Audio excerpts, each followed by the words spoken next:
Olá, muito bom dia a todos, e nós recebemos aqui no Diálogo Franco, mais uma vez, o jornalista polêmico, como sempre, Paulo de Tarso Venceslau, e talentoso, competente. Bom dia, Paulo, como vai? Bom dia, Carlos. Prazer em te receber aqui, é um momento especial desse Diálogo Franco, com certeza, pelo calendário eleitoral. Nós temos aí as eleições municipais, mas eu quero começar conversando com você sobre o cenário nacional, Paulo. Com a sua experiência, com a sua história de vida, qual a sua interpretação sobre mensalão? Tem gente que diz que ele não existiu, os advogados aí dos réus, não existiu o mensalão, outros dizem outras coisas. A visão do Paulo de Tarso. Olha, eu não faço muita questão de usar o mensalão como símbolo, como palavra. Para mim existiu, né? Mas como eu vou batizar esse episódio é irrelevante. O mais importante é saber o seguinte: existiu um crime.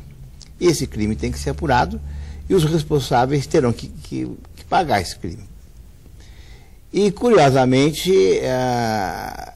todos os caminhos convergem para a cúpula petista.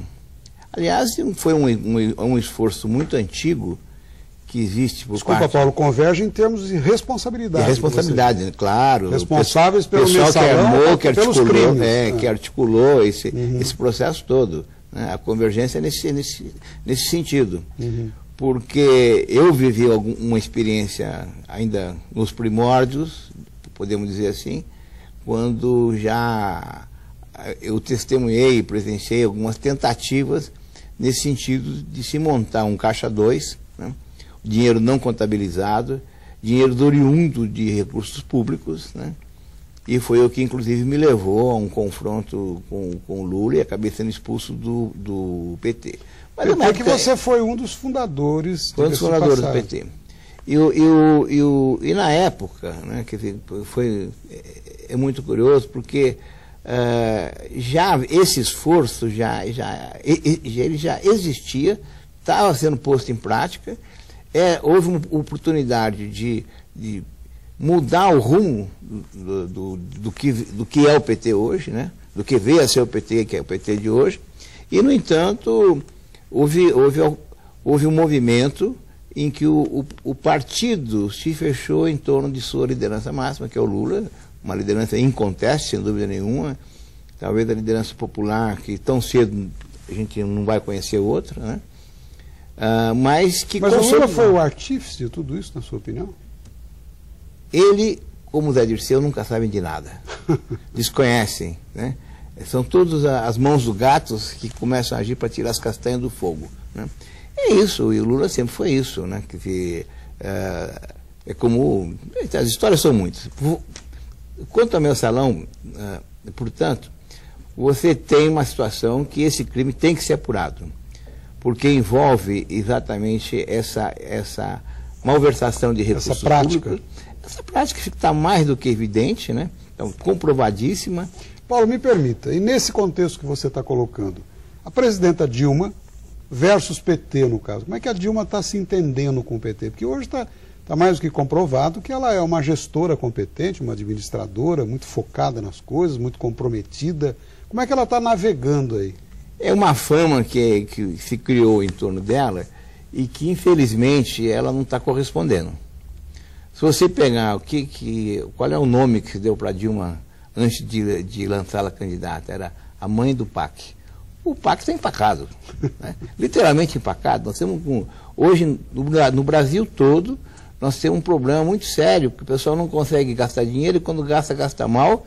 E, além de tudo, envolve sempre empresas misteriosas, como a Delta, né, que trabalha que é a principal construtora, empreiteira envolvida no PAC, e está envolvida com esse Carlinhos Cachoeira e com esses escândalos todos.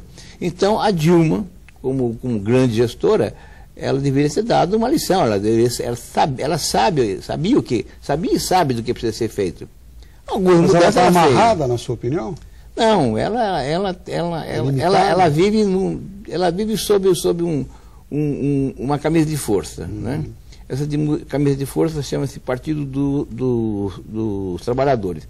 E essa situação que ela vive, ela tem procurado romper aos poucos, parece, né? As indicações nesse sentido. Que não é fácil. Não é fácil. Por exemplo, a mudança de rumo da Petrobras, que a Petrobras é um Estado dentro do Estado brasileiro. Então é uma potência, né? E ela despolitizou, de certa forma, a Petrobras e deu um caráter mais técnico, né, com essa nova presidente que está lá. Paulo, e nessa sua avaliação, onde entra aí o Zé Dirceu, né? Muitos o classificam como um bruxo, o Roberto Jefferson, que não é nenhuma vestal, diga-se de passagem, está aí mais do que comprovado, declarou esses dias que ele derrubou o Zé Dirceu, foi derrubado pelo Zé Dirceu, mas livrou o Brasil do Zé Dirceu. Qual a análise que você faz disso? Eu acho que não há nenhuma garantia que o Brasil está livre do Zé Dirceu.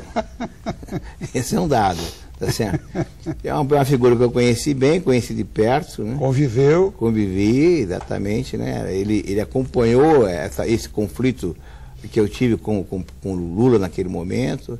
Ele chegou até a esboçar algum apoio, né? Mas em seguida ele se enquadra, né? Ele enquadra e o resultado daquela história que me envolvia foi um acordo que ele fez com o Lula e que no ano seguinte, nesse episódio, ele se apresenta como ele é eleito presidente do PT, quando ele estava montando pela primeira vez um trabalho, porque ele nunca trabalhou, certo? Ele estava montando um escritório de advocacia em São Paulo com 2 outras advogadas, né? E ele refaz as relações com o Lula, um não confia no outro, nunca confiaram, né? E com essa posição ele assumiu a presidência do PT, que conduziu o Lula à presidência, né? Mas em resumo, então, tem as características de um verdadeiro bruxo ou mágico. Não, ele é um fenômeno. Não vamos subestimar o Zé Dirceu, que há alto risco de você cometer um grande engano, né? E ele arma as coisas, tipo assim, quem que é o presidente do PT hoje, nacional? Rui Falcão. Rui Falcão é pau-mandado do Zé Dirceu. Não diria bem um pau-mandado, mas ele é afinadíssimo com o Zé Dirceu. E todas as disputas, de que inclusive tive a oportunidade de participar em São Paulo, normalmente qual que era o papel do Rui Falcão? Era ser o divergente. Sempre criava uma linha alternativa para no final se recompor e fortalecer o Zé Dirceu. Criou correntes do partido, criou uma série de coisas. Esse Zé Dirceu, assim como ele fez, como o Rui Falcão tem essa relação com ele, as outras correntes petistas também comem na mão dele. Eu vou te pedir um minutinho de licença aos telespectadores, nós vamos para um breve intervalo e já voltamos. Continue conosco, até já.